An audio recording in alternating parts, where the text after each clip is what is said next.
อันที่สอง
ว่าฉันดื้อเกินไป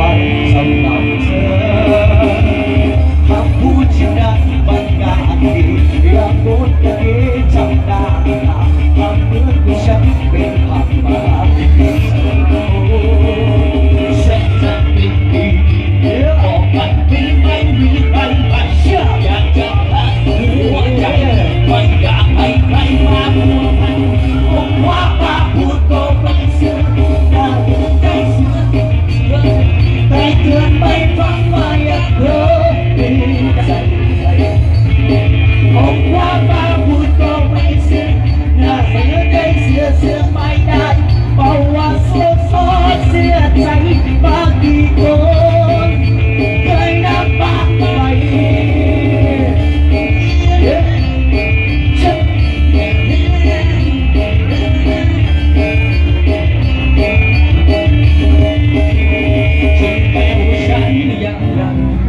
ใครๆรู้ก็รู้พอแต่จะไม่ยอมให้ถูกหลอกอีกต่อไปผมเองจะขอไปให้ไกลไม่อยากเสียคนที่ใจดำจะไม่เสียคนที่น่ารักทำใจใจฉันจะเป็นดีต่อไปไม่มีใครไปอยากจะพักหัวใจไม่อยากให้ใครมาพัวพันผมว่าป้าพูดก็ไม่เชื่อน่าดื้อใจเสียอย่างเธอให้เตือนไม่ฟังว่าอยากเธอใจ